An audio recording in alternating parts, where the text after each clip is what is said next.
Hey everybody, Gabe Jenkins, accelerating your future with CCA. Hope you're having a great day. I didn't say good morning this time to those of you who were telling me I always say good morning because I don't know when you're watching. It might be afternoon, might be evening. Um, Today we're talking about SolidWorks part number 5, the assignment for part number 5. It's a very, very simple shape, but it's got something we've never done before. And so I am going to just do a quick walkthrough of second video after this one, just to like actually show you exactly how I do it. So that you guys have a chance to learn how the chamfer feature works. This one, as we do it, it's going to be in inches, pounds, and seconds. It's going to be gray cast iron is the material, and hopefully, if we do it right, it's going to weigh 29.67 pounds. So, here's what it looks like. When we look at it up close, it's only two views of the original shape. Nothing else is really needed to help us figure it out. The isometric is very helpful in helping us figure out what it is, and the dimensions over here are shown. It's going to end up looking like this. I guess if I moved it around a little bit, it'll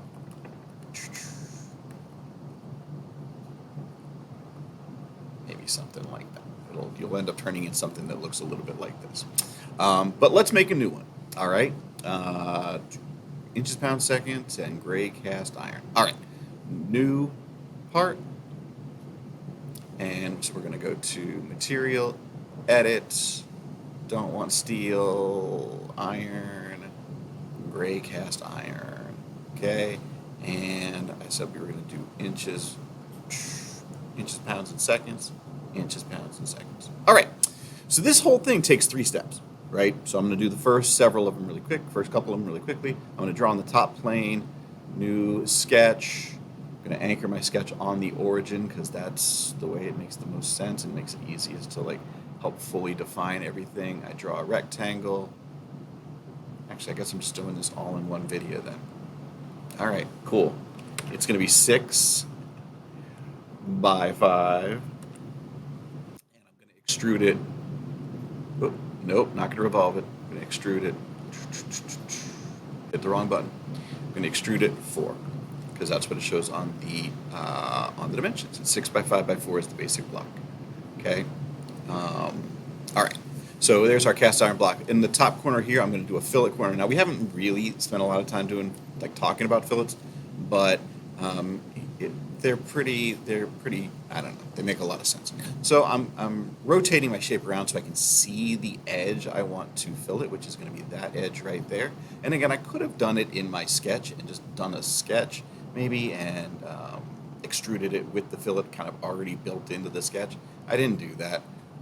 But if I click on fillet, it gives me a bunch of choices. Now I just want you to take a second and look at the options because there are many different kinds of fillets. You're used to thinking about fillets as just being one radius, and on a two-dimensional sketch, that's what it's going to be, right? It's going to be a radius, and it's going to go from one side. It's going to curve out an arc to the other side over here. But when we're dealing with a three-dimensional solid, fillets can be different, right? It can be smaller on one side of the edge and fatter on the other side. It can go all the way around from one corner to another corner. They can take different forms. So these pictures up here help you to see kind of like what kind of fillet you're trying to make, right? I always have full preview checked. If you have a decent enough graphics card, it'll just show you right away what the fillet would look like. So that's really helpful if you're trying to just like visualize, is this what I'm trying to do? I'm trying to do something different. It's very helpful on this shape in particular because when we do this chamfer edge over here, it's going to be super critically important. Just so you can see, does it look right? Anyway, so these are the kind of fillets you can do. Down here in the blue box, it's going to ask you what is the edge you want to fillet. Now, when we were doing this in 2 dimensions, we would kind of like click this side and that side. But when we're here in 3 dimensions, we're going to click the edge that we actually want to be rounded, which is here, right? And it's giving me this tiny, tiny, tiny little fillet edge. If I zoom in on it, you can see it's rounded, but it's just tiny, right? So that's not what we're trying to do. We're trying to make a radius of 2 here. So how do we change that? We go down here to the fillet parameters. Instead of 0.1, I'm just going to type in 0.2, and it shows us. Does that look right? And yeah, that looks right. Okay. All these other things are things you can change about it. I'm not going to get into any of those. Oh, messed that up. Didn't want to do that. Fillet. Side here. 2. I actually clicked something down here which messed it up. But I could tell because my partial preview was done that I had messed it up. That's the kind of field that I want right there, so I'm going to click OK, and that's done. Okay.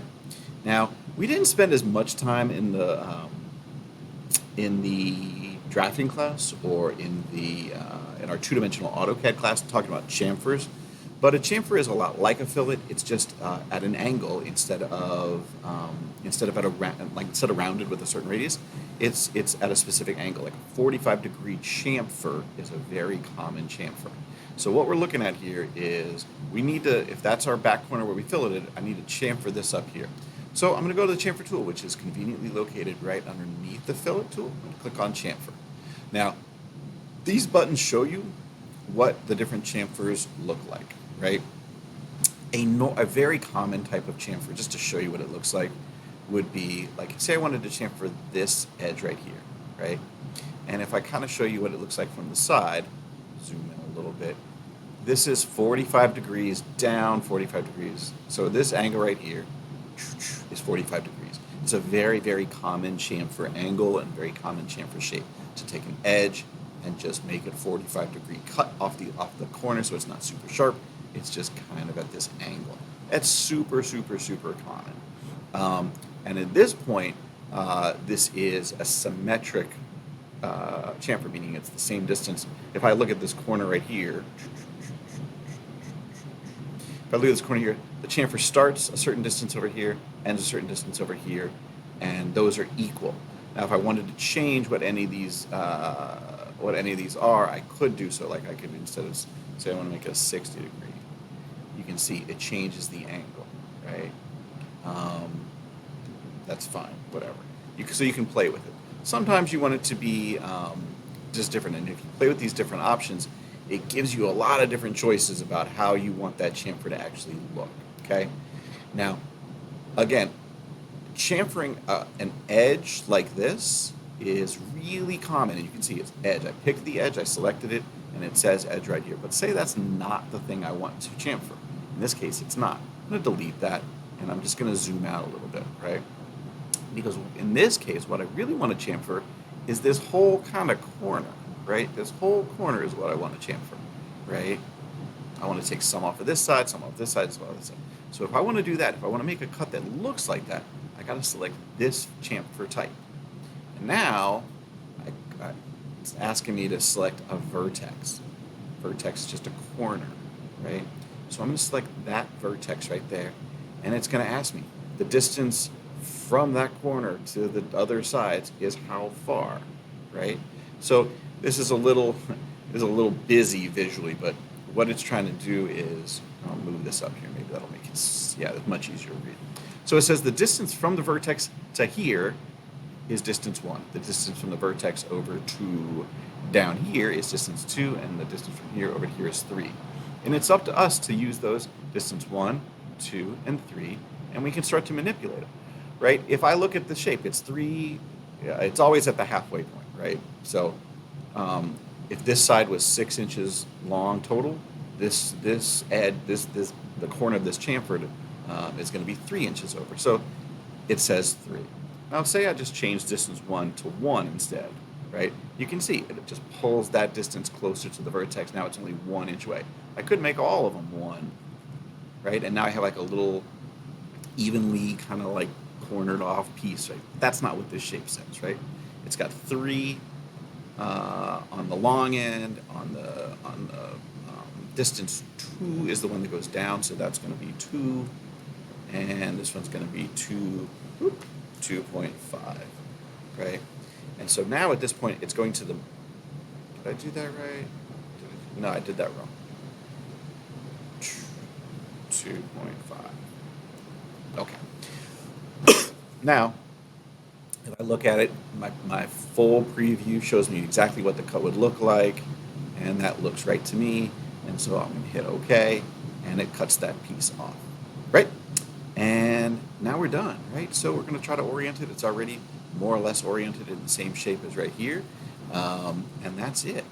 If I'm going to do my check to see if I did it right, my mass properties tell me that this is 29.67 pounds, which is exactly what we had on the assignment. I hope that's a great preview slash walkthrough. I guess I'll call it the, I don't know, both. I'll just call it the part number 5 video. All right, everybody, have a great day. Enjoy fillets, enjoy chamfers, play around with those tools, see how they work. Before you just hit OK and do it and get the assignment done, mess around with them, see what they look like, because on different assignments, I might ask you to do something different with a chamfer, and I want you to have some idea of how to manipulate those different settings. I might ask you to make a different kind of fillet. You're gonna need to know how to mess with those settings. So play with it a little bit, and don't just complete the assignment and get it in. All right, have fun with it. All right, have a great day, everybody.